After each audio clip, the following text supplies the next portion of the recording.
Welcome all. We have a very full evening tonight, and it's going to be a little bit different as usual. So I just want to give an overview quickly. So in a moment, I'm going to turn things over to Board Member Noor, who is joining us virtually tonight, who is the chair of the Public Affairs Committee. And she'll do a quick welcome, and then we'll move into the budget overview presentation from the superintendent. After that presentation, there will be time for board questions, and then we'll move into public comment in regards to the budget. After public comment, then we will move into our regularly scheduled meeting, and that regularly scheduled meeting will also offer public comment for non-budget items. So with that, I'm going to go ahead and turn it over to Board Member Noor. Go ahead. Hello, everyone. Can you hear me all right? Yes. Okay. My name is Fatuma Noor. I'm the District 4 school board member and the new chair of the Public Affairs Committee. Sorry I couldn't make it today. I'm not feeling too well, but I would like to welcome all of you who are present and online to the public forum on the 2026 school year budget. This public forum today is just the start of a very long project, a budget process, and I want to emphasize that public input is not only welcome, but essential throughout this journey. Your voices play a crucial role in shaping our schools, and we encourage ongoing engagement as we work towards a budget that serves our students, educators, and our community. So thank you. Thank you, Board Member Noor. And over to you, Superintendent Scallon. Good evening, everybody.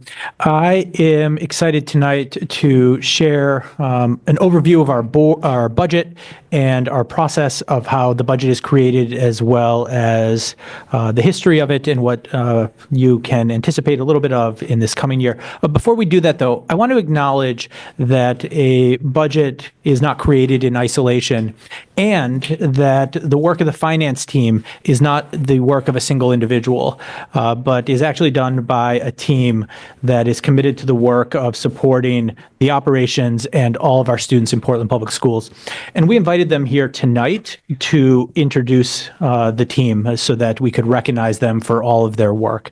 And so I'm hoping that as I go through and name them, if they could just stand so that we could recognize them for their work supporting our students and our staff. And so we have Heather Peters, who is an accounting manager.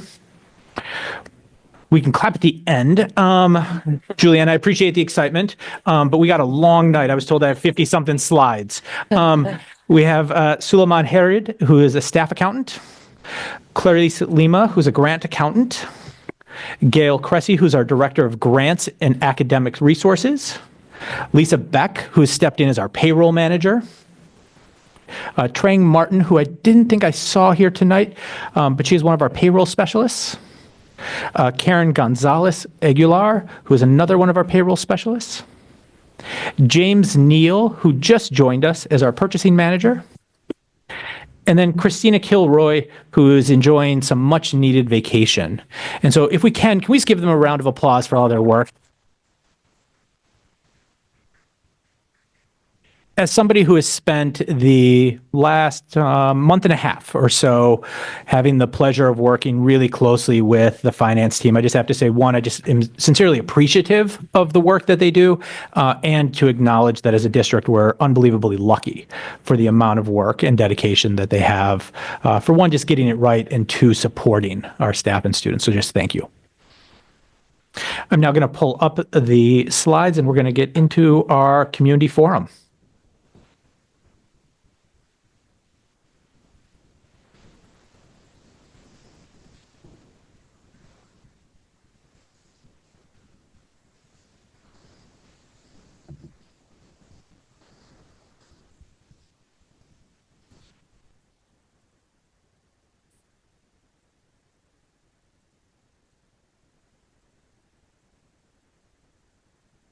Great. Tonight, we're returning to an ongoing conversation about the future of Portland Public Schools, the strategic plan that is driving our work, and the budget that will make it possible. Tonight, we have a fairly extensive agenda. We're going to go through it pretty fast so that we reserve the majority of time for public comment and feedback and input on the budget. What you can see is we're just going to do a brief update on the strategic plan as it guides our work. a reminder of the FY25 budget priorities, the timeline for our budget process, what I think of as a budget history and context, or a budget 101, FY26 budget challenges and opportunities, and then just a reminder again of the work ahead. First, let's start though with a reminder of who we serve. Portland serves a diverse population of approximately 6,500 pre-K to 12 students across 18 schools and programs. And so you can see an overview of it there. About a third of our students are multilingual learners. 53% of our students identify as students of color at this time. 12% of our students are identified as homeless. When we look at this trend over time, we see that it has decreased slightly over the past 8 years. So in 2017, 2018, it was just under 6,700 students. It is at 6,500 students now, with the most significant drop happening right at the start of the pandemic. And so you see that there. At the same time that our population has decreased slightly but been relatively steady, the percentage of our students who are multilingual and or have an IEP has increased. And so I'm going to start from the bottom of this chart and then work our way up. The bottom, or sort of like purplish, magenta, thank you, Steve. You know, my words escaped, and if we're on slide 5 and the words are escaping, we're in for a long night, people. It is, the magenta line has gone from 15 to 18%, but in many cases, the language needs of those students are even more significant. Are students who identify, that's the special education. There we go. So special education is from 15 to 18%, but the needs on those IEPs have increased. For English language learners, it's gone from 24 to 30%. And then what you see in the economically disadvantaged is worth taking a moment just to explain a little bit further. So you see that in 2017, 2018, it was 54%, and then dropped significantly to 44%, and then has increased back to 56%. What you see there is a change in the requirement of forms and how it's been reported. So it doesn't necessarily reflect a change in economically disadvantaged to where we had a significant drop in the number of students that were economically disadvantaged, but actually in the change in how forms were required to be submitted. And so it is actually likely that our actual number of students who are economically disadvantaged is higher than 56%, but the requirement of getting that information submitted is actually what's holding it back. And so we're actually sort of like recorrecting back for that drop. And so now that we have a little bit of a background, I want to talk about the strategic plan that we as a group established last year, and that is guiding our work over the next 5 years. There was a deliberate process last year to prepare for our budgets and the priorities over the next 5 years. And so if you were paying attention and watching this last year, you heard this over and over again. We talked about the Listen and Learn, right? That was a series of community sessions that happened primarily in the fall of 23 that engaged over 500 of our community members in face-to-face conversations, that then led to a strategic planning process that had a community group of stakeholders. 16 of them led the community work that resulted in a development of a strategic plan. And then in the spring, we had the development of a budget, a 1-year budget, a 5-year budget, and then the launch of the strategic plan. The development of our strategic plan started with thorough organizational diagnostic. And so it did not start from a hypothetical, but it started with really holding up a mirror and looking at where we're at as an organization. And so we had a group called Attuned that leads districts across the country in the development of strategic plan, dig in and help us develop that organizational diagnostic. And as you see on the left, they looked at 3 different types of information to develop it.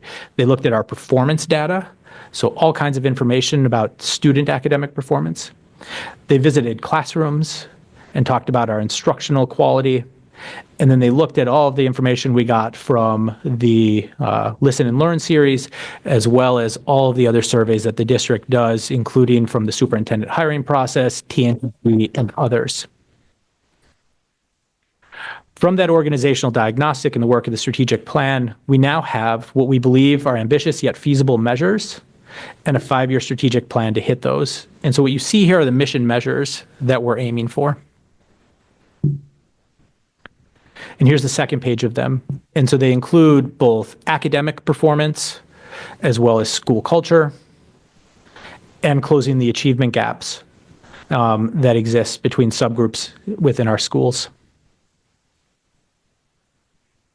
To achieve these measures, there are 5 priority areas that were identified. Equity and keeping equity at the center of our work, achievement and supporting academic excellence for all students, making sure that we have a whole focus on whole student and connected community, knowing that we're in a people business and that we only will see success for our students if we're focused on developing staff, leaders, and organizational culture, and that we have to make sure that we have systems where we have streamlined operations that have equity, efficiency, and accountability built into them. These are 5 priorities that we believe are essential if we're going to hit those mission measures. It's worth noting that when the strategic plan started, it was not intended to simply be a continuation of the Portland Promise, but was really designed to say, what do we need? But as you look at these priorities, you'll notice that 4 of them are pretty closely aligned to the Portland Promise, and systems is the addition of the 5th. Because what was found in this work is that the Portland Promise had done a great job of setting a base, and it was now about going deeper and creating the systems to make sure that the work stuck. Within those 5 priorities, we have key initiatives for each of the years. And I'm going to go through these because it's really important that we make sure, similar to what we did last year, that our budget aligns to these priorities. And so what you'll see as a reminder is what was the focus this year. And where I have it there, right, you can see on this top one for equity, this was a focus for this year and beyond, because it's not a 1-year piece, but it continues. And then what you can see below for each of the initiatives is what's the work that starts in 2025 and then continues. And so this is to help us think about, as we go into this coming year's budget, where we may see a necessary strategic investment. And so within equity, we've been focused on and thinking about how do we build out professional development. And this coming year, we're thinking about how do we continue to accelerate outcomes for historically underserved students, and how do we deepen and further improve adult education programming within our district. In the second pillar, we have work that's continuing right now around K-5 and 6-8 ELA, the high school redesign process, which for parts of the community we refer to as High School for the Future. And number 3 talks about our special education programming, something that we'll see later is likely to be a significant area of investment. In 25 and 26, the initiatives that are particularly called out is looking at high quality instructional materials and starting to look at our math programming, and thinking about how do we design and build capacity for more effective instruction to support multilingual learners. In the third pillar around whole student connected community, the initiative this year was around building out and deepening our SEL curriculum, our whole school student systems around joyful, supportive, and safe school culture. Next year, the 2 initiatives that are a particular focus is around developing systems for identifying and delivering behavioral support services for students that focuses on emotional and mental health. And then a second around community schools. There's another one on here that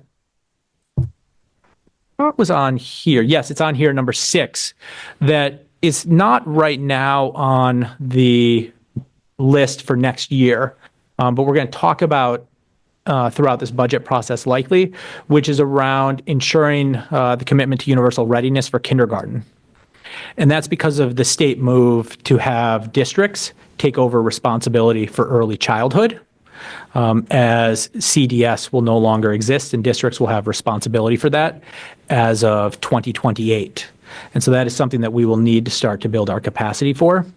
But as that's not currently in the strategic plan for next year, I don't have it in red here right now. The fourth pillar is around people. This is one where all of the areas are called out. And so this is around next year, refining our recruitment and selection process, deepening our onboarding, and then last, around our feedback and evaluation. And then finally, around systems. And for systems, it is around continuing all of the work that was started this year.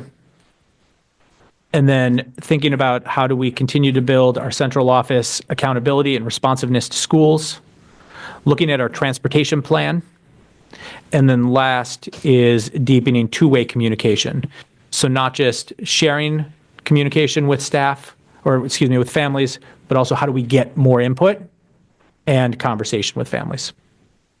So those are the initiatives that we want to share, as they will likely inform, and you will see them in our budget as we move forward. This is a reminder. I'm just going to go through this really quickly for folks who are new to the board or tuning into this conversation for the first time. I don't want you to feel like you're picking up the budget for the first time, but you know where it was last year and where we're continuing, because our budget should build from one year to the next and not start from scratch. And so these are just reminders of where there was strategic investment last year based on the strategic plan. And so last year, we maintained or increased mental health and social work support in schools in alignment to our whole student connected community priority. We provided 5 specials and 5 preps for elementary school teachers. This was around achievement and making sure that they had enough planning period time, and then for people. We maintained staffing for multilingual learners, and so much of that staff was on grants, and we moved it to the local budget. We increased our reading intervention for struggling readers, and so this included staff, training, and materials. We shifted special education coordinators into the schools.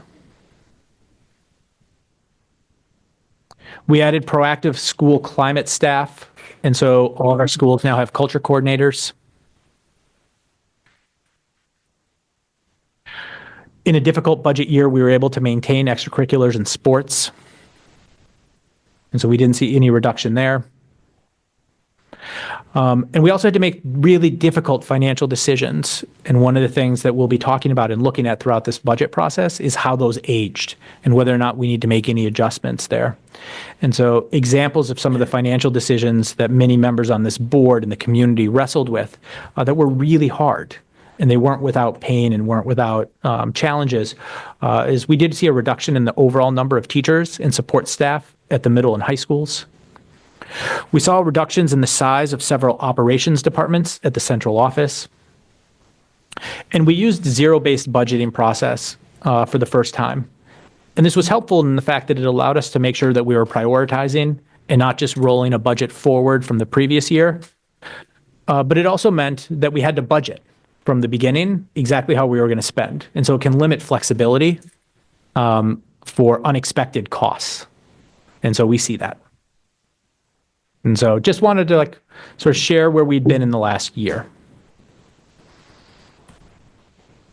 This year, we'll again need to align our budget to the strategic plan. So just a reminder again of where there's likely to be investment based on the strategic plan. Adult education. So we'll likely need consultant capacity to lead the evaluation and planning process. Special education, both staffing at the central office to support programming, as well as staffing and programming at the school level. Multilingual learners in Initiative 2.6 to support planning time, school visits, and potentially external experts to support development of programming. Initiatives 4.2, 4.3, and 4.4, which are all focused on people. So the adjustment in structure and potential capacity to ensure a deep pipeline of candidates and better support for our current staff. In 5.3, we made an investment this year to support the continued reconciliation of Maine PERS. That's an investment that will need to continue next year.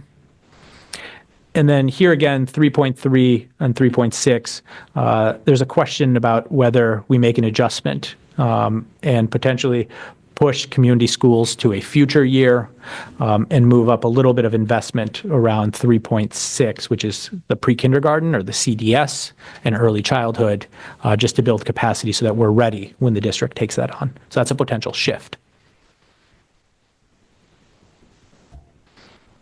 The Finance Committee, which has a longer name, but I'm going to call it for short here because I only have so much space in a header. We're going to call it the Finance Committee, has also charged the staff to look into 9 areas.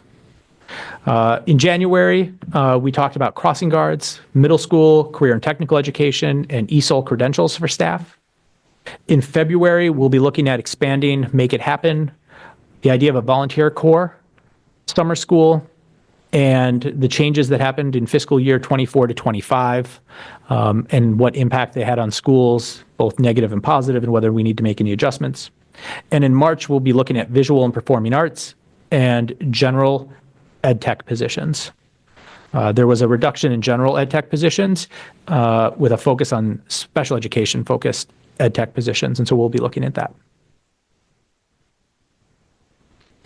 And so these are all areas where we preview this and encourage you to sort of have these areas, both the initiatives as well as what the Finance Committee has asked us to look at. And you will likely see these themes in the budget that comes on March 4th. We're now going to dig into the budget timeline, just orient you, and then do a quick history and context for the budget. Our budget timeline has been designed to align with the strategic plan and gather stakeholder input. So from July through February, we've had listening sessions with our school leaders. And so I've met and had the opportunity to join principal meetings and assistant principal meetings with our leaders at the elementary, middle, and high school. We've had listening sessions with almost all of our school staffs at this point. I think there are 2 remaining, but they will all happen before March 4th. And are helping to inform our budget. And a thank you to Carrie, Dowdy, Jen Cooper, and others who are union leads who have joined for many of those conversations as well to participate. And we've also spent time with our departments reviewing the FY25 budget and see what adjustments are needed. We've received state funding estimates, which we'll share tonight.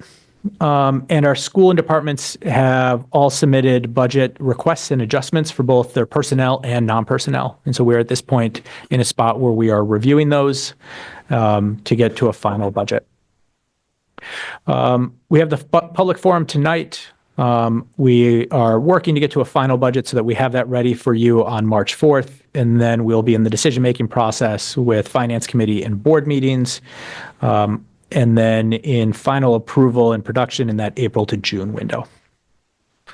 And we have a sort of full fleshed out calendar here that you can see, which is that we are working towards the presentation on the 4th, Finance Committee meetings on the 10th and 17th, the joint Finance Committee meetings with the City Finance Committee on the 20th and 27th, the school board public hearings on April 1st and the vote on April 8th. And then we estimate, and it's an estimate at this point, that the council will vote to approve the budget on May 19th. The date is the estimate, hopefully not whether or not they vote to approve it. And then the referendum is June 10th.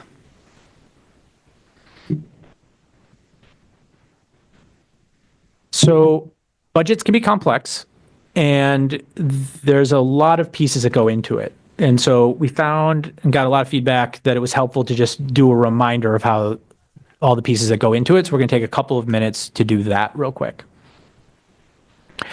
As a district, we receive revenue from local, state, and federal sources to pay for our programs.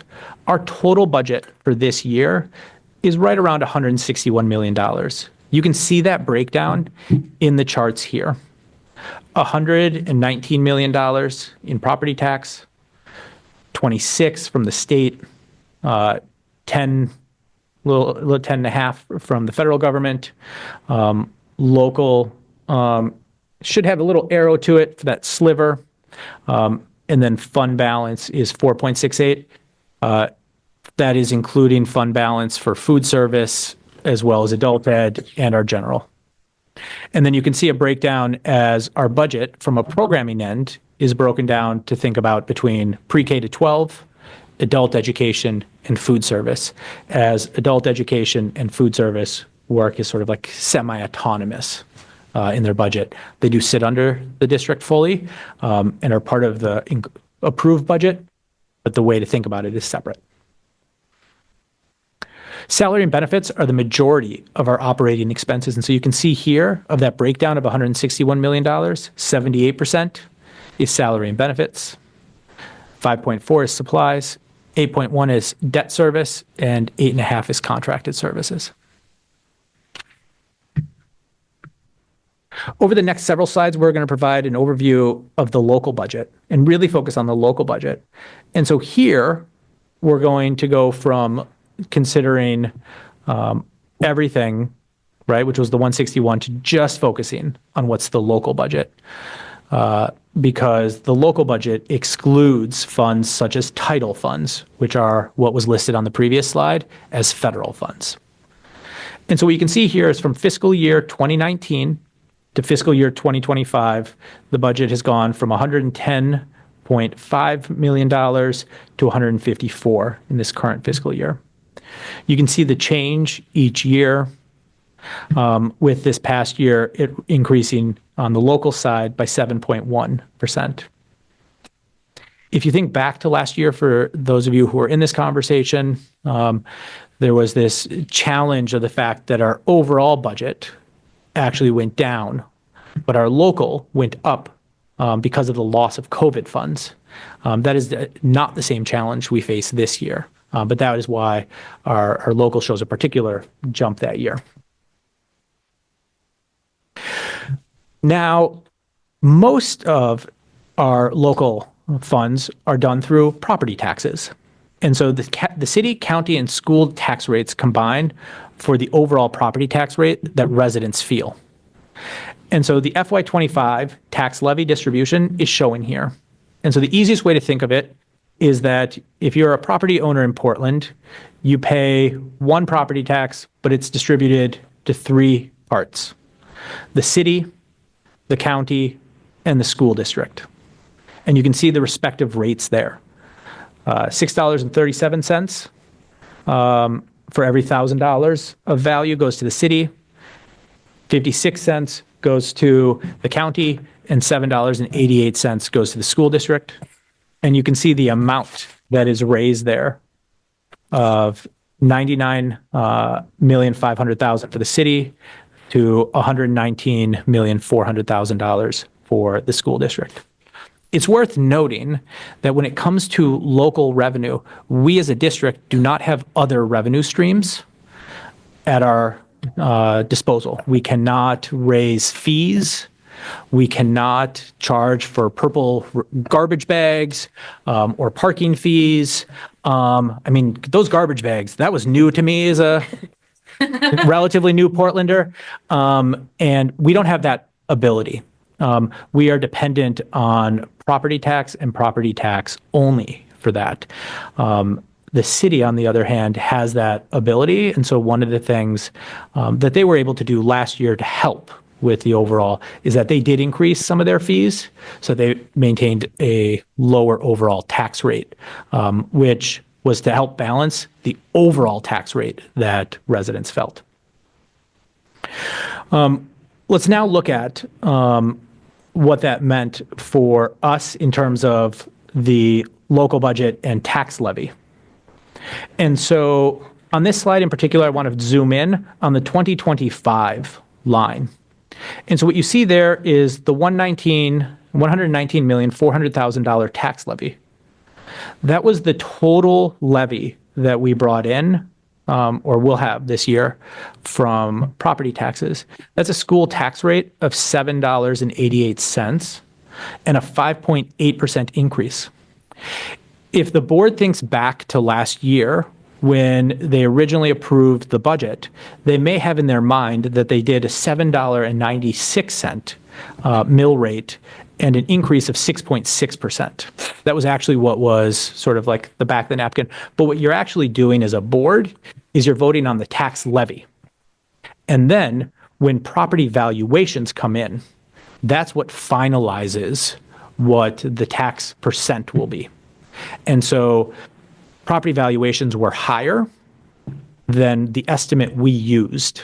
And therefore, the actual mill rate is lower than what we had as an estimate at the time of approval. And so every year we work with the city and we agree upon a common mill rate, a common property valuation that we'll use. And so both of ours got lowered as part of this process.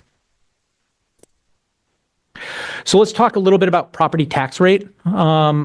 Just as a quick piece here, local property tax rate is a combination of two things: the assessed property value and the mill rate. The mill rate is the property tax rate per $1,000 of assessed value. In FY 2025, the assessed property value across Portland was $15,145 million. The FY 25 mill rate was $7.88.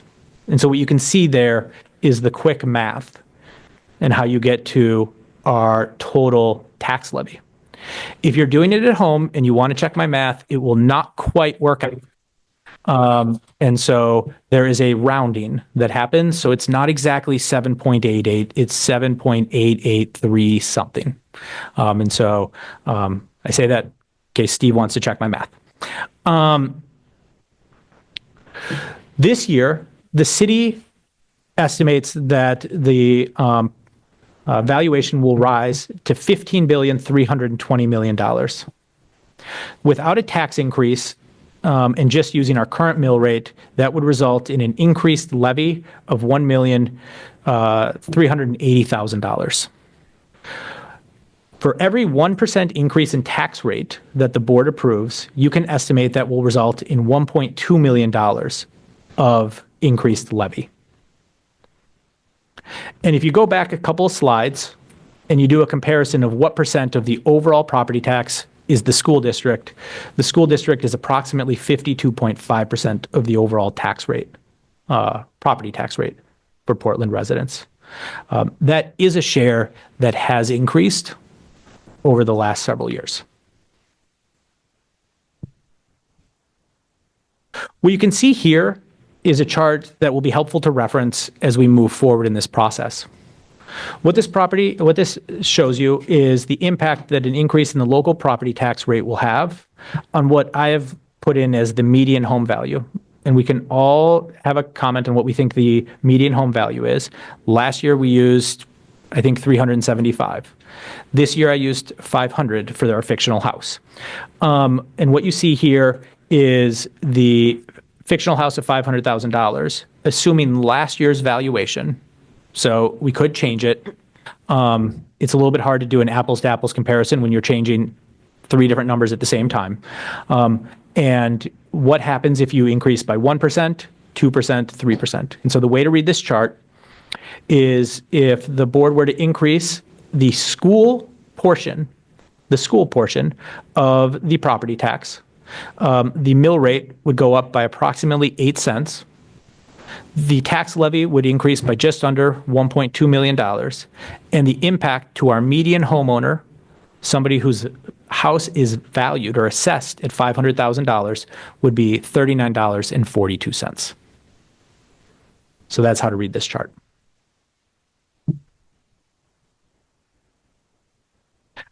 Oh, yes, I forgot this joke. The other main component of the local budget is our state funding. Yep. Always a crowd pleaser. This year, our state subsidy, as it is currently set, is to go up by $591,000, or a 2.5% increase. Well, that is a better increase than it was last year. If you simply think about the cost of inflation, it is below the cost of inflation and below the continued cost that it is for us to educate students in Portland.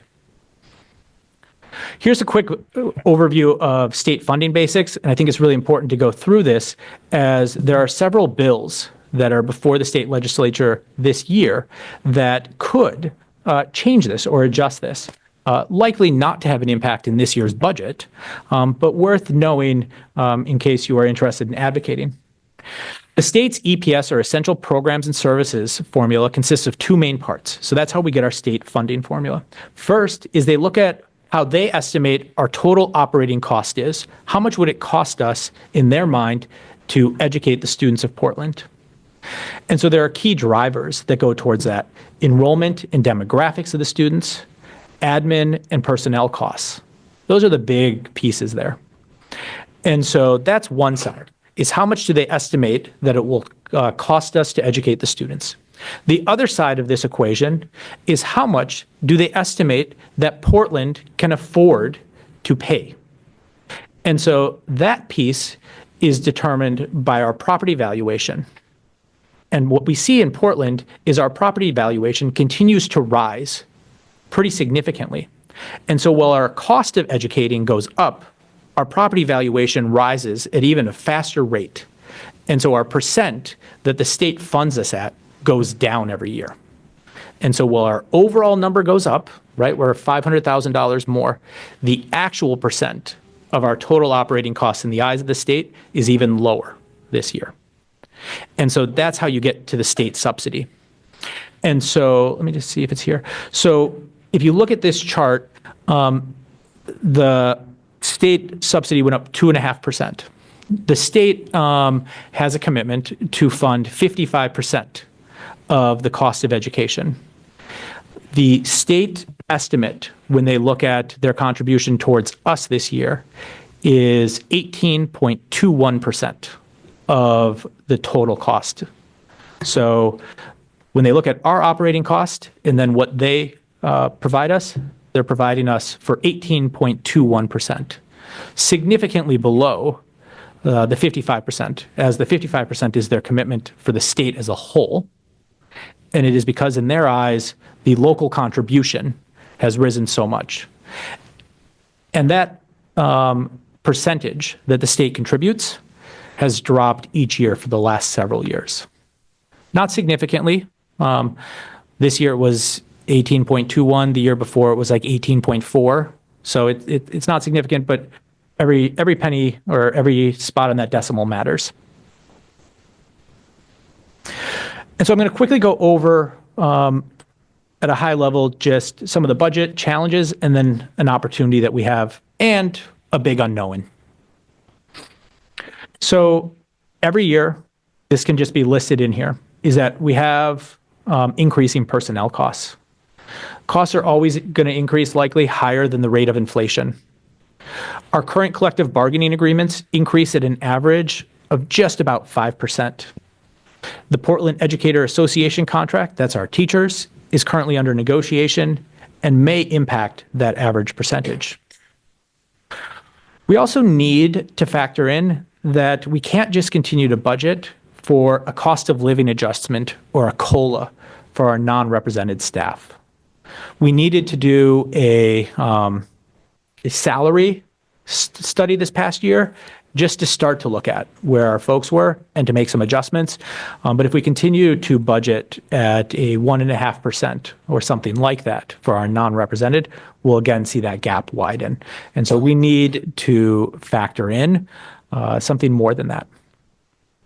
If we were to just currently think about it as paying for our 5% that is named in our collective bargaining agreements, the increase would be approximately $6 million in personnel costs. That's just for salaries.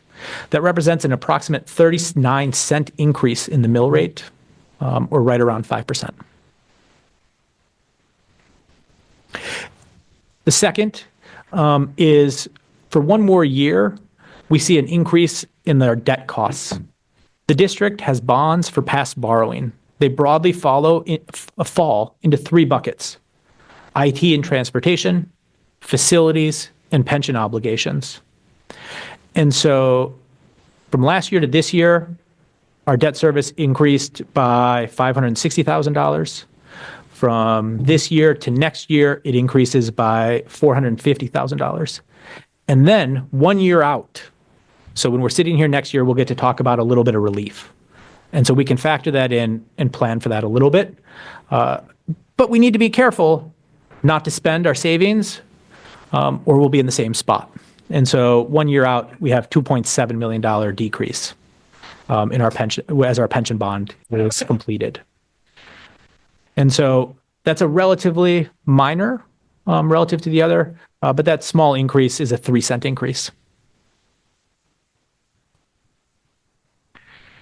Inflation in New England for non-personnel was 3.6%, 3.7%, right around there. Benefits are also expected to increase. And this past year, the PEA contract, their benefits went up by 5.6%, their health benefits. Their contract capped the increase that we would see at 3% for this year, but it means that next year we're already needing to factor in the 2.6% that teachers are covering this year. And so we could be up to 5.6% of an increase for them next year. And so you can see what is that increase there.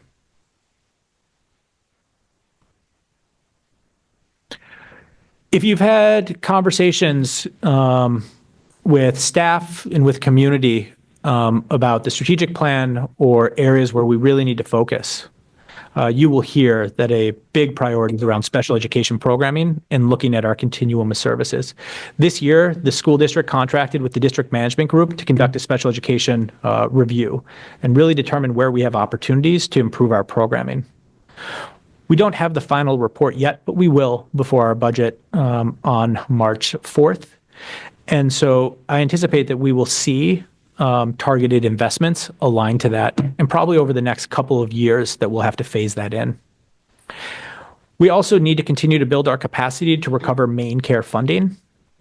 This year, we've received about $132,000. And what we're seeing is that the amount of paperwork it requires continues to require additional investment in staffing to both train and support, right? There's that balance of we want to do this and there's funding to receive, and we can't just ask of staff that are already working really hard to do this on top of it. So we've got to think about how do we support them to do it with the compliance on it.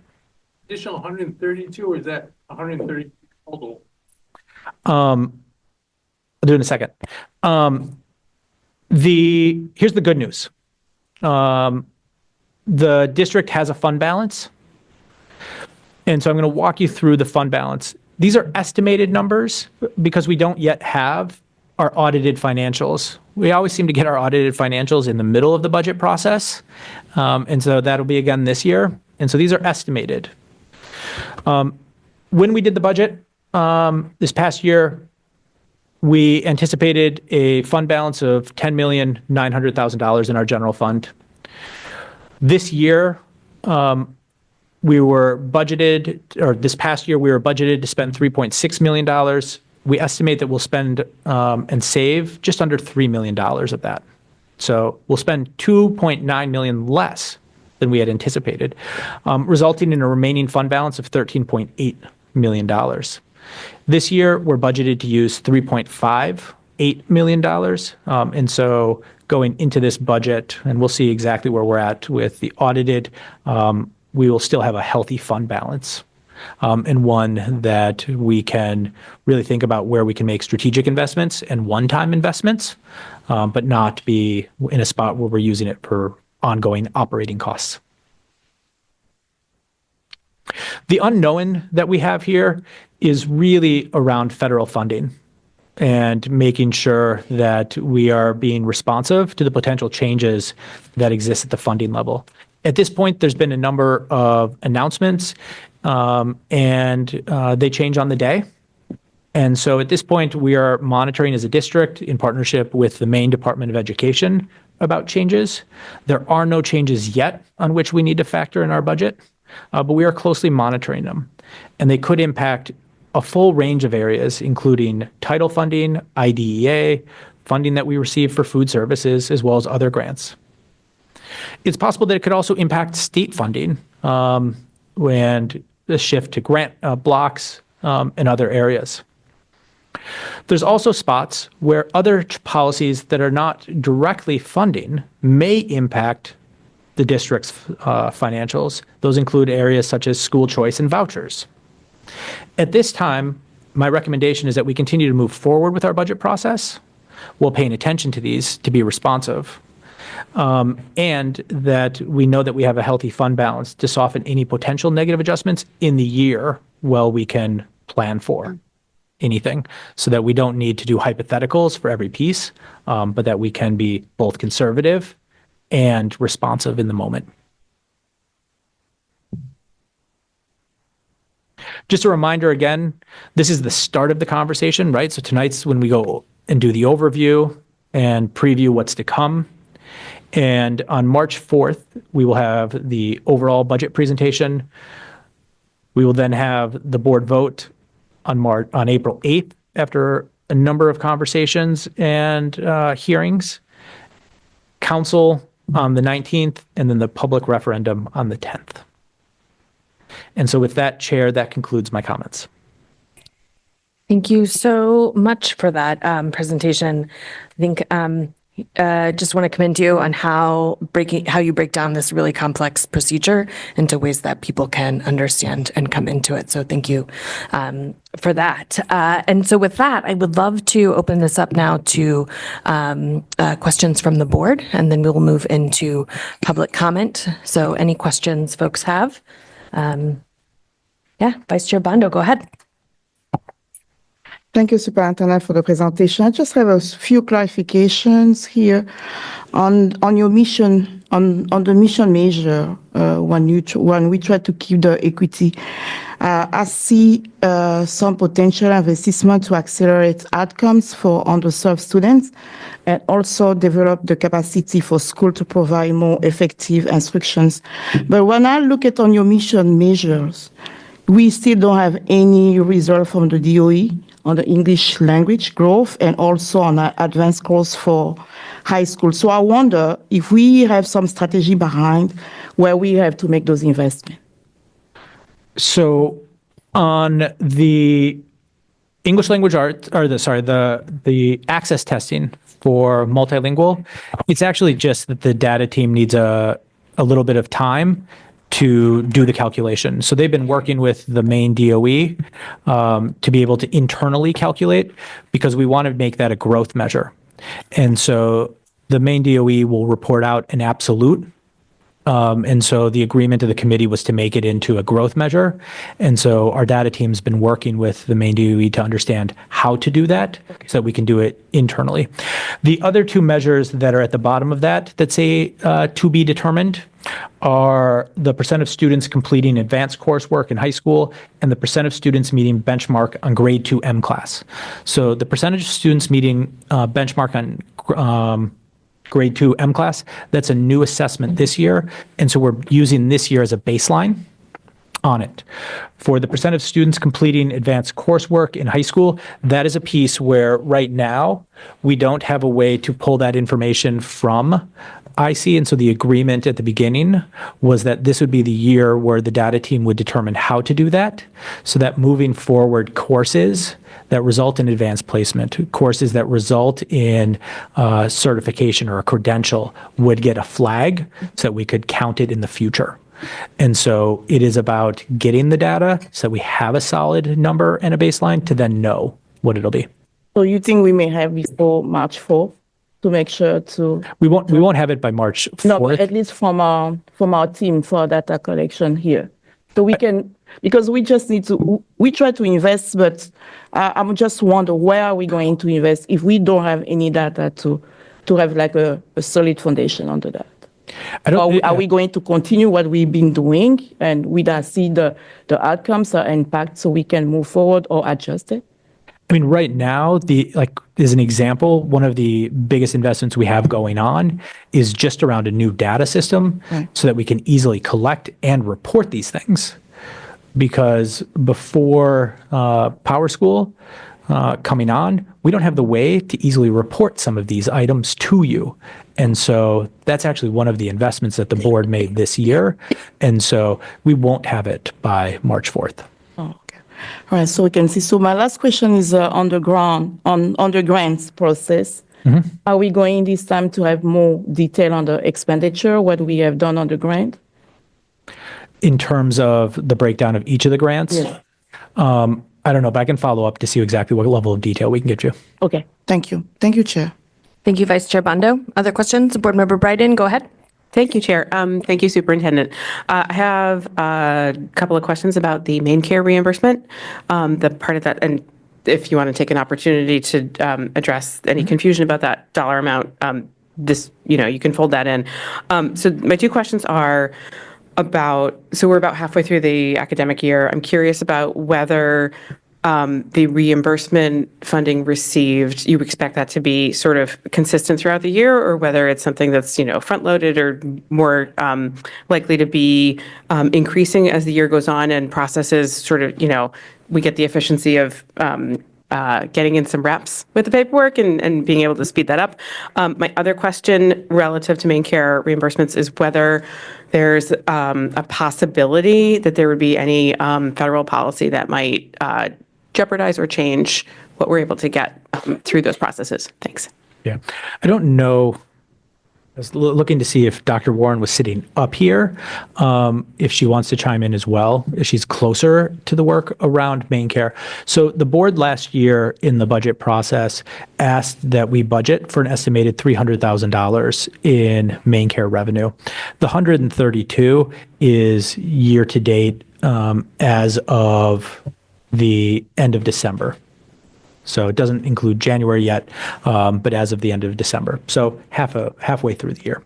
I do think there is a spot where we are getting better at it. I don't know if there's some nature in billing or that sort of piece where we will see either an increase or not. I'm just not close enough to it to know exactly that. So I can follow up to get you exactly that. But to Mr. Scharf's question, the 132 is the year to date. And then the other piece of that was whether there's any possibility of federal policy changing, because my understanding is that Maine Care is Medicaid, and so whether there's a federal impact to be on the lookout for. Yes. Yeah, there very much is. Yes. I appreciate the leading and easy question. Thank you for the softball. Yes, there very much is. I was just double checking to see if Dr. Warren, were you going to come up, Dr. Warren? Yeah, thank you. Sorry, we were working on budgets. What was the question was about Maine Care?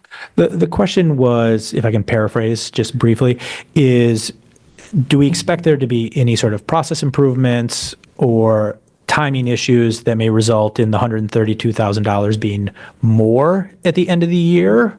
Yeah. So the 132,000 was as of, I think, December 23rd, somewhere around there. So we continue to submit every month. So I expect that the number will continue to grow. I don't really have a projection yet. There are definitely a lot of process improvements going on right now. Patty Dyer has been really fantastic, and she's just dug into it. And she went back in time to try to clean up old paperwork and see what we could do with that. So we did manage to recoup some funds that were sitting out there just due to a lack of full processing of paperwork before. And then moving forward, she's been helping us clean up the system so that we can do this better and make sure that we're recouping more money. And, at the moment, the focus has really been mostly on our occupational therapists and our physical therapists and making sure we're getting that money because it's right there in front of us. There's no reason we shouldn't be recouping that. It'll be a little bit more complex for us to get the systems in place to get our where it's appropriate to get money recouped from social work. There are certain situations where that is possible and other situations where it's not.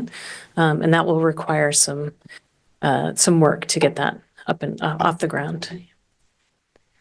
Yeah, sorry, I wasn't out here. No, that's all right. Thank you, Dr. Warren. Board Member Ali, go ahead. Thank you. I have a question for Superintendent. On page 38, you stated that there's going to be an increase, if there was an increase of 1%. And the tax levy was 1,194,026. The impact on the medium homeowner would be 3942. Is that on a monthly basis or is that yearly? Like the impact on that? That's yearly. Oh, okay. All right. Sounds good. Thank you. Thank you, Board Member Ali. Other board members? Yes, Board Member Opperman, go ahead. Thank you, Chair. Superintendent, you mentioned the possibility of changes to the EPS formula. I think that there was supposed to be a report that was to come out to the legislature making recommendations. I don't know if that happened yet. Do you know? I can jump in on that. That report has not come out yet, and MEMPRE is the organization that is still working on that. But those bills are moving into committee, so my guess is that we would see it at some point this spring in committee. Okay, thank you. Other questions? Student representatives, any questions? Okay, I've got a couple. One, I just appreciate that we've changed our home value to be a little bit more realistic. I just wanted to double check I know in years past there was conversation about adding a second student count. Is that officially now? Are we doing student count twice a year, or is it just the October 1st? There's a second one that happens in April. Okay, great. And this count was from October 1st. Yes. Thank you.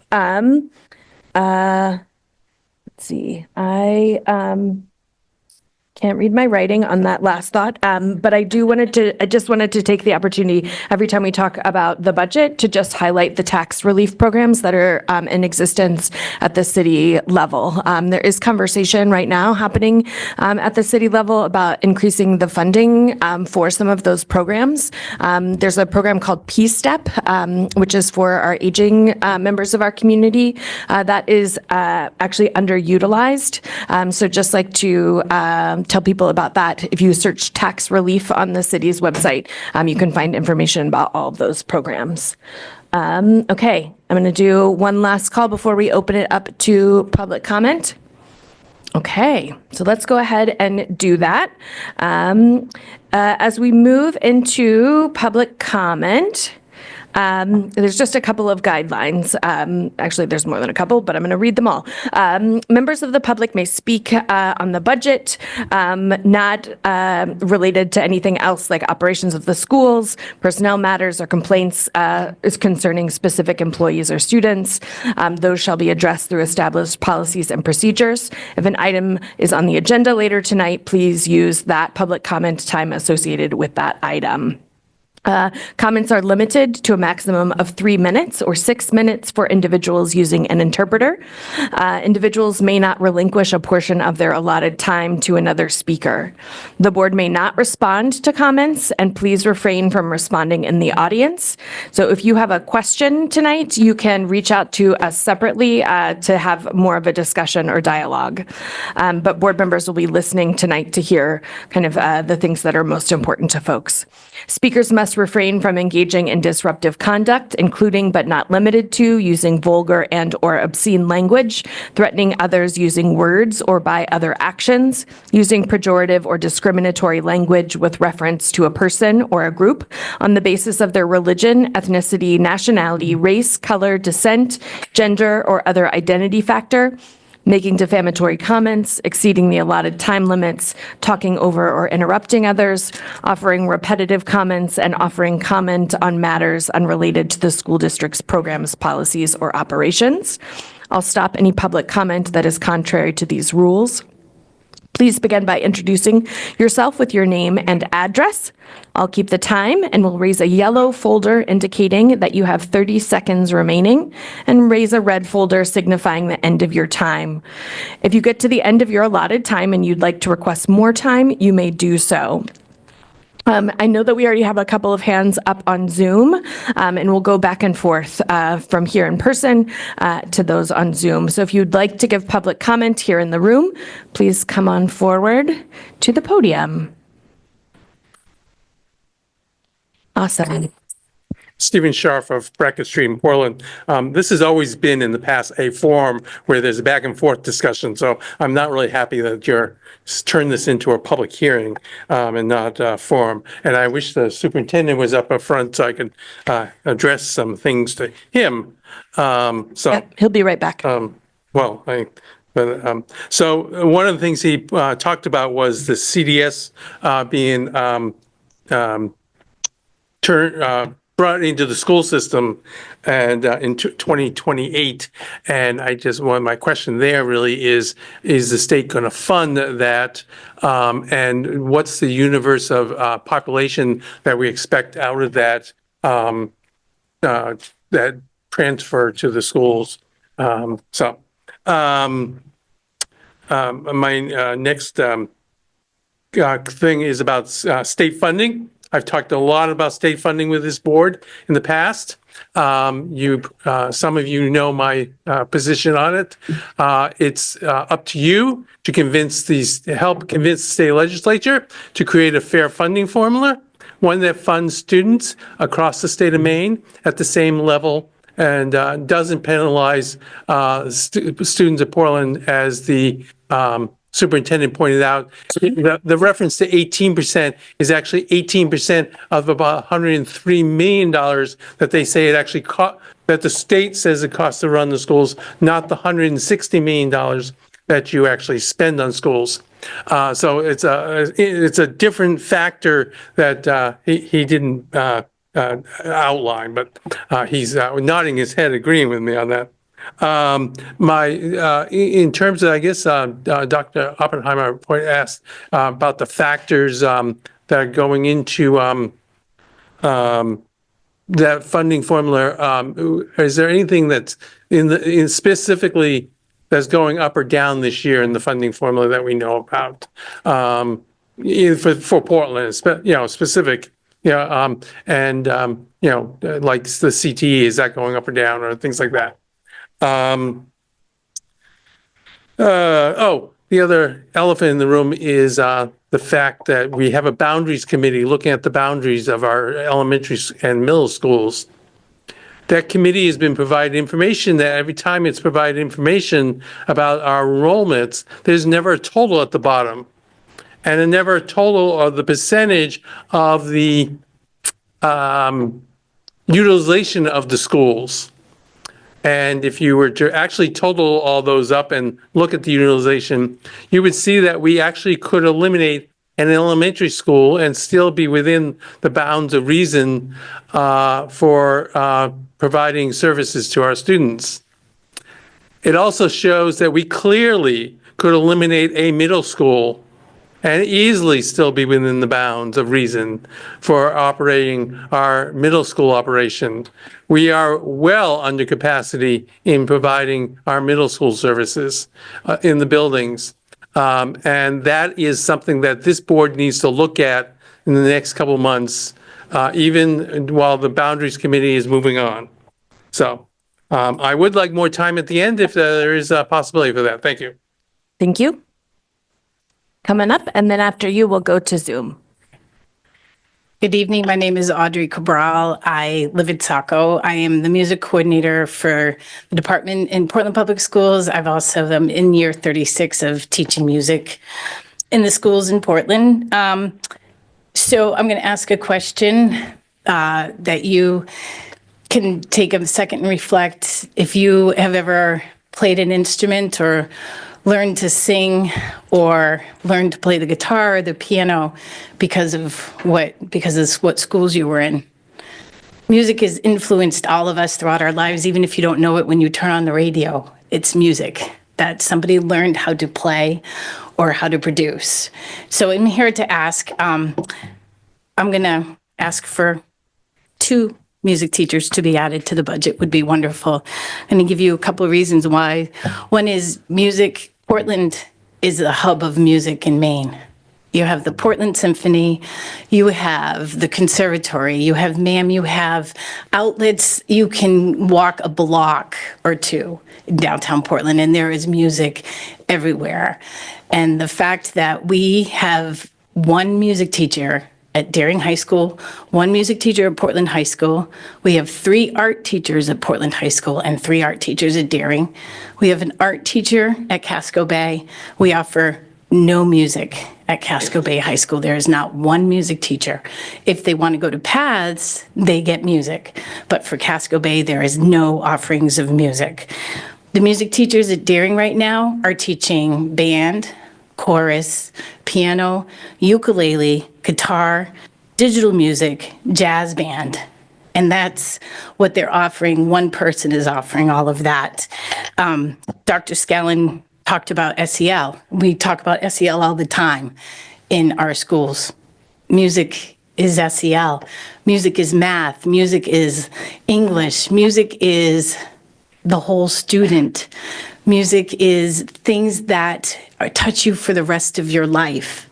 And we have an opportunity here to bring Portland up to our surrounding towns. I went to 2 music festivals in the last 2 weekends, and all the middle schools there represented within a 15-mile radius of Portland has at least 2 music teachers in Need for Middle School.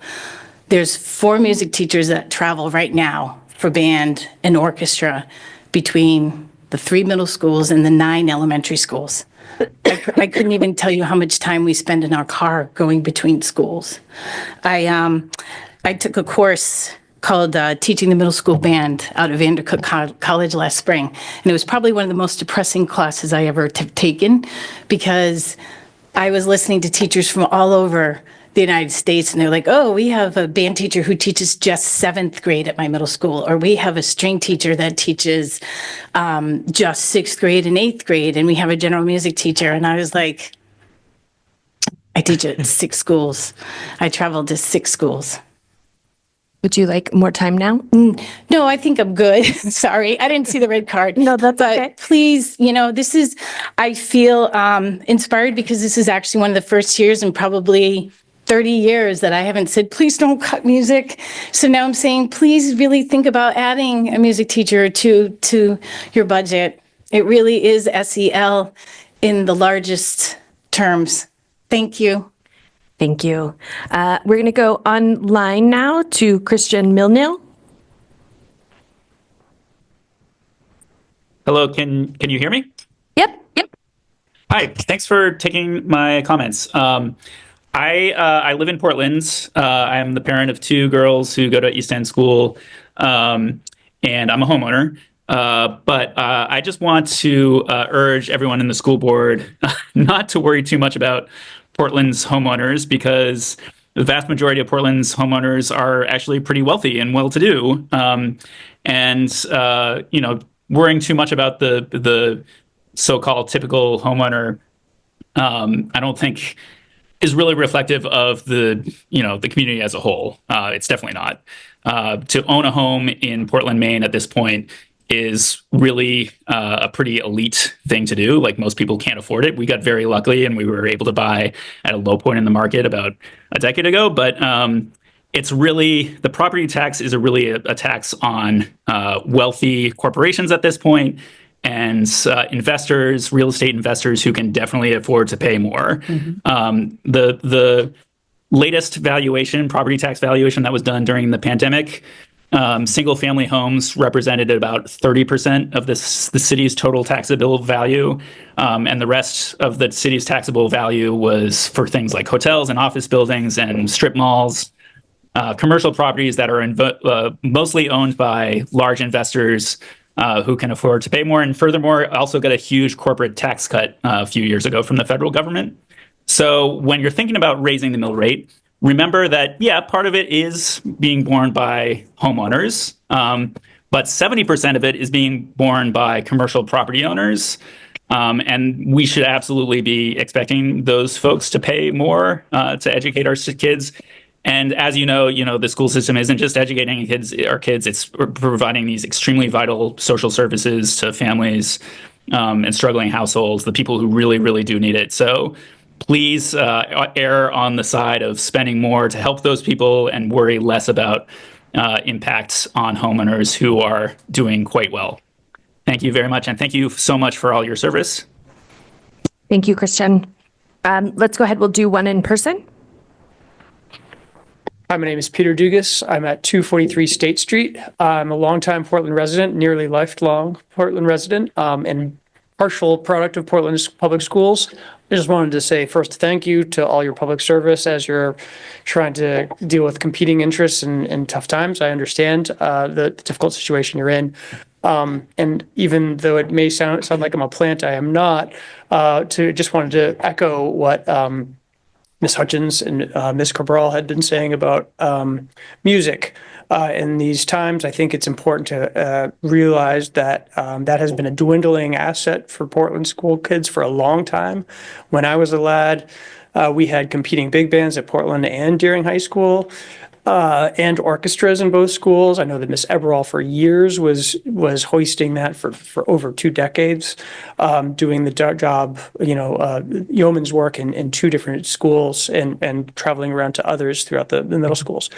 And it has been shown in my experiences as a professional music educator outside of the school system. Kids who have exposure to music education are better collaborators, they're better leaders, they're better thinkers, they're better holistic systems thinkers too. So I would really encourage you to take Ms. Cabral and Ms. suggestion is at heart as we've cut 4 to 5 music positions over the past couple of decades. I'd love to see a couple of those come back if that's possible. Thank you. Thank you. Go ahead and do another one in person, and then we'll go back online. Hi, I'm Theo Balcom. I live at 299 Danforth Street, and I grew up in Gorham. I'm here because I want to support Peter and Aubrey in asking for more than one music teacher to be restored in this year's budget. I'm about to be the proud parent of a new kindergartner who'll be in the public school system, which I'm thrilled about. I'm also dismayed that many of our neighbors and friends are saying to me, so where are you thinking about for kindergarten? People that I think are people who want to support our community. And I am really concerned that people are turning away from our public schools. And I think music education is something that should just be a basic core principle of our public school system. And so I want to be able to say to all of my neighbors and friends, of course we're going to Reiki. That's the only option for all of us. And through, up through middle school and high school. And I want to make sure that our music education is there so that I can point to that and say, look, we have all of the best things here for your kids and you don't need to go elsewhere. So thank you for considering that. And thank you for your service. Thank you. We're going to go to Damon online. Go ahead, Damon. Thank you. So I'm Damon Yakovlev, live at 72 Bolton Street, parent of a pre-K and 3rd grader at Rowe Elementary. And I'm glad that Chair Lentz mentioned the property tax fairness program we have here in Portland.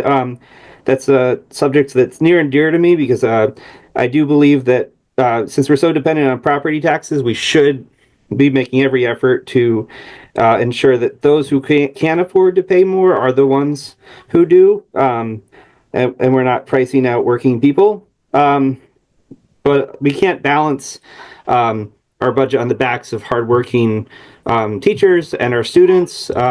So I think we really need to pursue property tax fairness programs as much as we can when we do need to increase the budgets and tax rates. So one thing to note, the state has a program as well, the property tax fairness program credit. And that's a credit of $1,000 or $2,000, up to $2,000 for seniors. And the income thresholds also went up for tax year 2024. So there's also an additional benefit of $2,000 for disabled veterans. So theoretically, somebody who's a disabled veteran who's 65 or over could get $4,000 of a state credit and $1,200 of the Portland PSTEP credit for $5,200. So I say all that to give the board some courage that some people, and those credits all phase in. So that's a more extreme case, but I want to give the board some courage in case we do need to increase the tax rate, to know that there are programs out there, very good programs, that can blunt the increases of tax of the blunt the increases on those who are the most vulnerable and have the least ability to pay.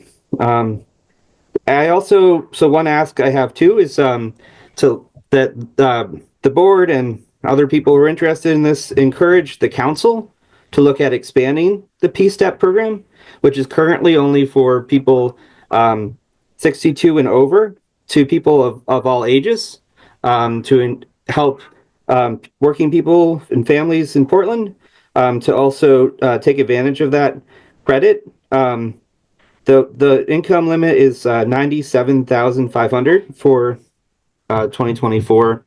So it could apply to a lot of working families. So again, encourage you to reach out to the council to ask them to expand P-STEP, and the board to have courage to increase the taxes if they need to.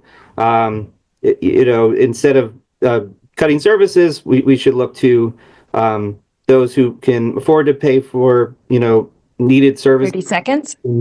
To do so. So again, thank you all for all your time you put in to serve our students and make Portland a great place to live. Thank you. Thank you, Damon. Okay, come on up. We'll do 2 in person and then go back online. Hi, Laura Rosen, Edward Street. I'm also the parent of a Rose student who's in 4th grade. And part of what I was going to say, Damon just said. So thanks, Damon. I can use all my time for other things. But yes, working with the council to try to expand the P-STEP program is really critical to ensure tax fairness and give us courage to raise the property taxes as needed in order to meet the needs of our district, which, as the board as the superintendent presented, are just growing. And also, I really am grateful to the superintendent for highlighting the fact that the school district has very little leverage in terms of its funding sources, and that the folks that we need to be like, if we want to expand our funding sources, which we want to do if we want to expand services that are offered in our schools, we need to focus on the folks who do have those levers, which is the city and the state. So I encourage folks to look up the bills around the EPS formula that the superintendent mentioned, as well as reaching out to the council to find out what other levers there are and ensuring that they pull them effectively in order to make sure that we can serve our students. Thank you all for your hard work in this process and for the great explanation for how this is all working. Thank you. You can come on up. Hi, I'm Molly Hempkins. I live on Francis Street in Portland, Maine, and I have a 1st grader and a 4th grader at Rowe Elementary School. Also, my favorite day of the week is Mondays because I get to go do volunteer for book club in 1st grade, and it is the best thing ever.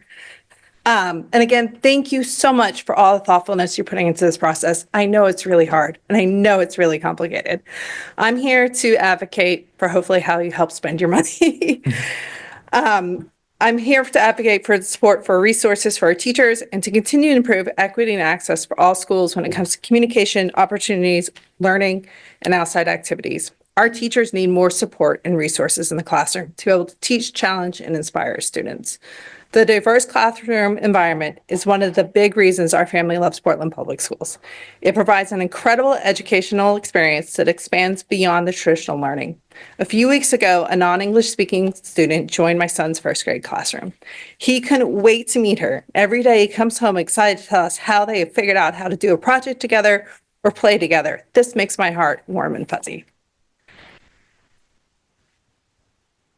The diverse classroom environment is one of the big reasons our family loves Portland. We enjoy hearing about what we're learning in our schools. Recently, we have learned a lot of facts about venomous animals and hedgehogs, as well as relearning how to multiply fractions. They love school, and we have their teachers to thank for that. I have spent the last few moments praising the community, and there are bumps in the road. Unfortunately, my children have wanted to stay home, but the classroom is too noisy or they don't feel safe. In each of their classrooms, they have students who are extra busy, and behavioral disruptions will escalate from time to time. Our teachers are stressed thin. Not only are they working hard to teach their students, they are providing extra help to multilingual learners, those who have questions, as well as refocusing those often busy students who are acting out in the classroom, leaving many students to self-teach and supervise with worksheets or iPads and computers, and ultimately exhausting the teachers. It would be a big benefit if they could have an extra set of hands in the classroom to help, assist with questions, language barriers, and to be the support the students that are having a bad day. It would be less disruptive if the student that's having a tough moment could safely leave the classroom instead of the whole class evacuating to another classroom, disrupting 30+ students. And I really wish I could tell you that this was a rare event. Our teachers want to teach and our students want to learn. Let's figure out how to provide the support our teachers need to be successful. Not only do our teachers need support, they need to be paid competitively. And as we know, Portland, over the last 5 years, the cost of living has increased significantly. The reason the school budget becomes an uncomfortable subject is most of us would prefer not to pay more taxes on top of increasing living expenses. This is also the reason our teachers should have a raise. We want to keep our talented educators and empower them to teach so our students can thrive. In helping our children thrive, the administration and families are an important helping hand.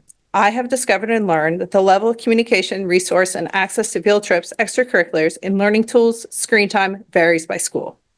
Time. Would you like a little bit more time? Yes. Okay, I'll give you 30 seconds. Go ahead. Sorry. What this looks like really relies on the school administrators and the parent PTO involvement. This leads to an unequitable and missed opportunities for students and parents regularly to read, missed opportunities and parents. I regularly read another school's newsletter to learn about the school district's educational programs and outside learning opportunities in the communities. All caregivers, no matter where they are in Portland, no matter where they live in Portland, should have access to the same information about their child's learning and students' outside activities that are available to all kids. Thank you. Thank you. And we're going to go back online to Tom.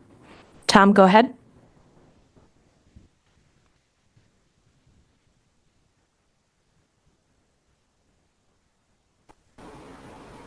Hi, can everybody hear me?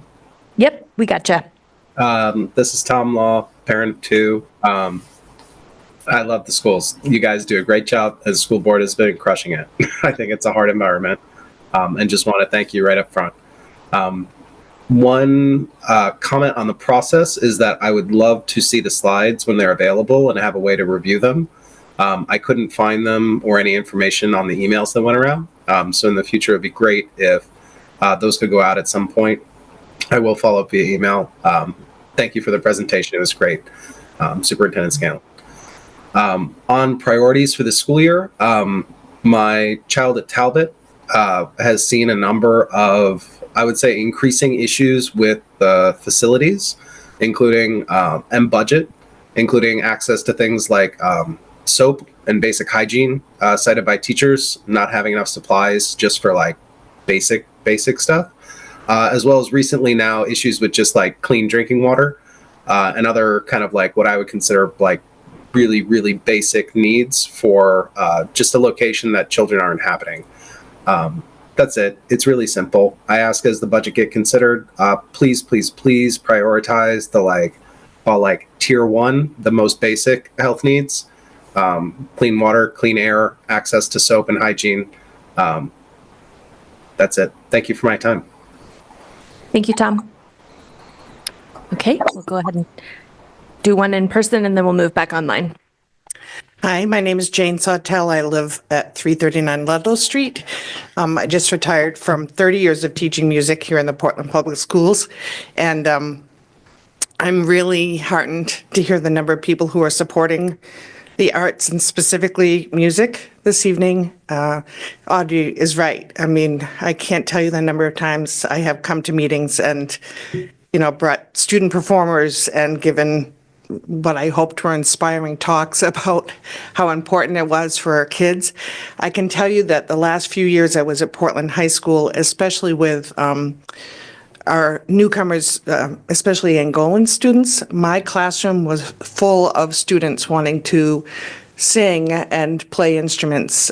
They'd literally be at my door when I got there in the morning. I'd have to like throw my keys down because I couldn't walk down the stairs fast enough. They'd be there through the day while I was teaching classes. People would be in the, other, it's a great space there. And then through lunch, and I'd have to kick them out at night and, have them begging me like, can't we stay when you go? No. At one point in my career here in Portland, I've taught at every grade level, but I had the middle school jazz band, and there was a dad who used to say every dollar he spent on music lessons was a dollar he didn't have to spend on bail money. And I was just sitting there thinking, like, every hour that our students spend pursuing music or something that they love with their students is another hour building community, another hour speaking English with classmates, another hour making connections to their school, another hour making relationships with adults and students. It cannot be overstated how important that connection through music is just to get kids to come through the door, because we all know that's the top priority. If kids aren't there, kids don't learn. So I really appreciate the support for that. I wholeheartedly think two teachers would be a great help. I was exhausted when I retired. And I know that the awesome teachers that have replaced me have great ideas and need all the resources and support they can get. So thank you very much. Thank you. And we'll move back online to Sarah.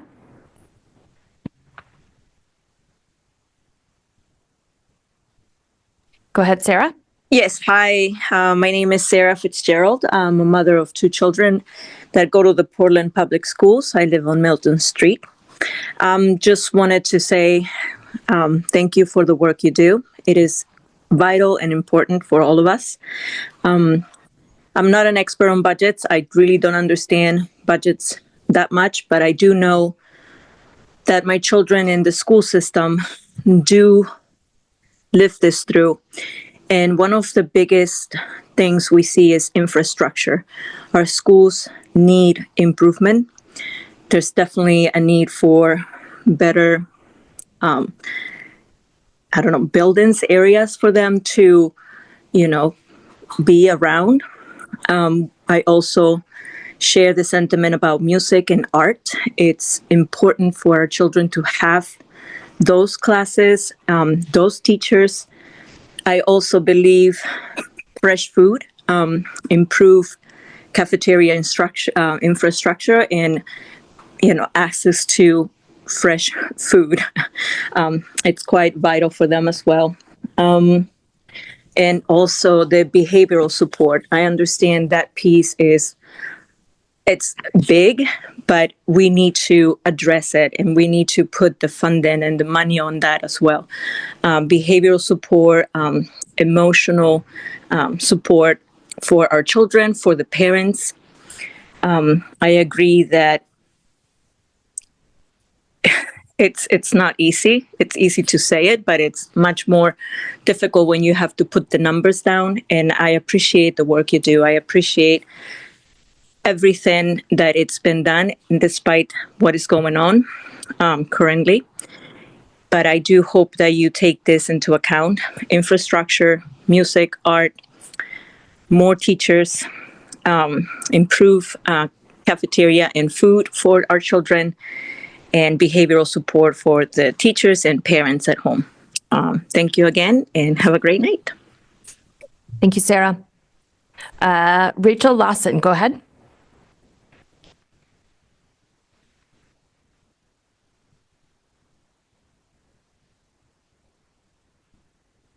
Can we move Rachel over? Oh, are we going to Abby?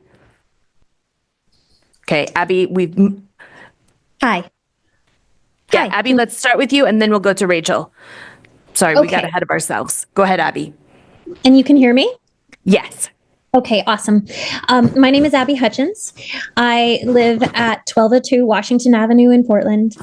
I am the one Deering High School music teacher. Because they call and I am Ooh.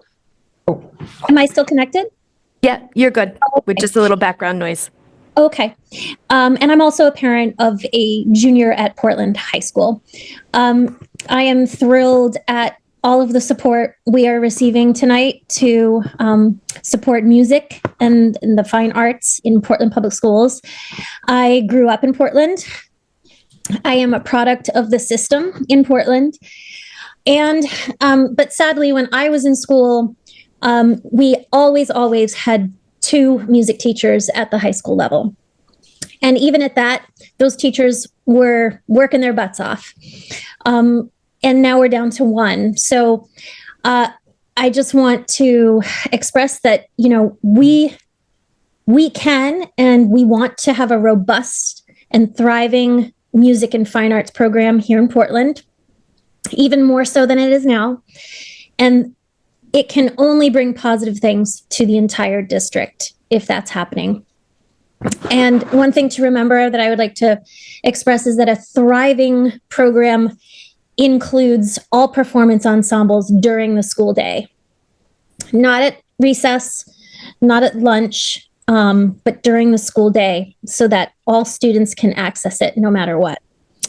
I'd just like to make note that last year's valedictorian at Portland High School was a band musician, and he gave a speech about how much band changed him. He credited it as being a place that he could retreat and be expressive and be artistic and creative. And so we produce really amazing musicians and students that go on to do amazing things. So please consider adding music positions too. If not 1, at least for the kids, for equity, because that's our Portland promise. Thank you so much for everything that you do. Thank you. Thank you, Abby. And now Rachel, go ahead. Can you hear me now? Yes. Okay, sorry about that earlier. That's all right. Oh, did we just lose you? Hold on. We're going to bring Rachel back over, please. It's okay. I think we have too many people on the allowed to talk button. All right, Rachel, you're here and we are ready to listen. Sounds good. Hi, my name is Rachel Lawson, and I live at 64 Tobias Street in Portland, Maine. And I am the new music teacher at Portland High School. And I am the one that took over for Jane Sawtell, who you just heard from.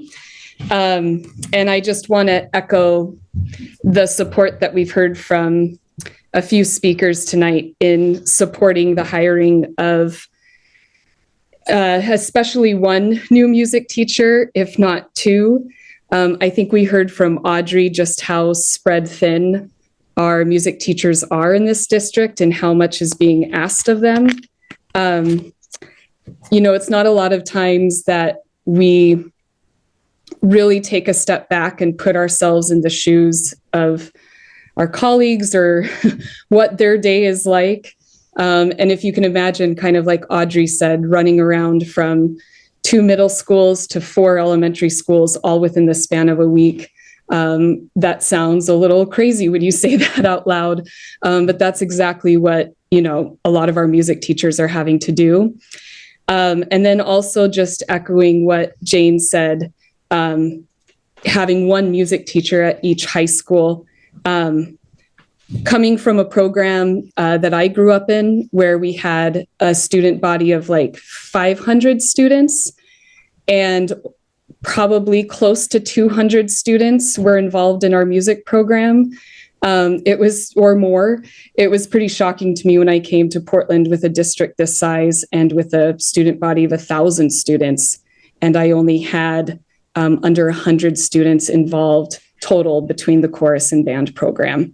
And I think if we have 2 teachers at each school, or if 1 could be shared, You're going to get students that will have more one-on-one support within having an instrumental specialist and a vocal specialist at each school.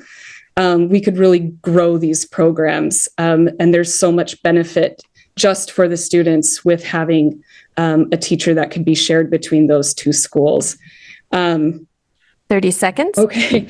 And I also just want to say, if you have a robust music program, kind of like Abby was speaking to, music changes the school spirit. It changes the school environment. When you have things like a pep band or a big choir or a big band, when you have students involved in your school's music programs, it only adds and I believe makes a positive change to any school. So, but we need teachers to do that. We're all spread too thin, and adding another teacher will just benefit it. And I can't thank Jane enough for leaving such a good program in my hands, and I can't thank Audrey and Abby enough for all of their support.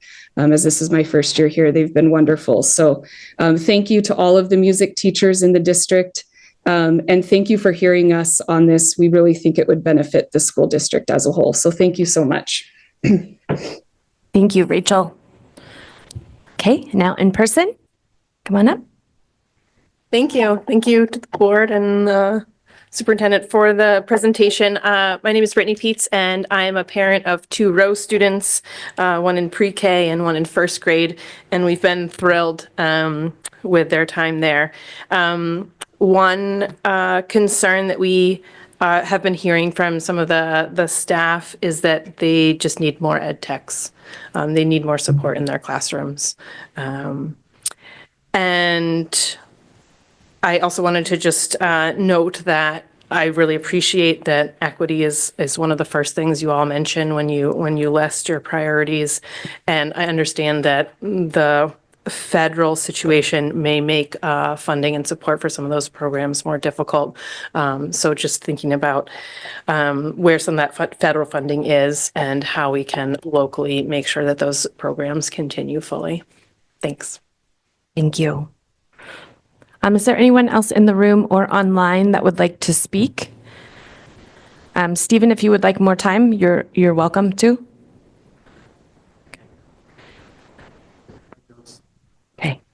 Okay. Steve, you're online. Go ahead. I know this is Steve, not Stephen. Steve, go ahead.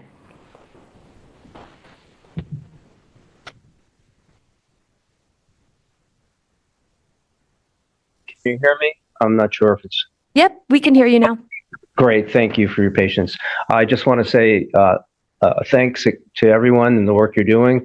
I thought the slides were really informative as someone being new to this process in Portland, very educational, and I appreciate the time put into that.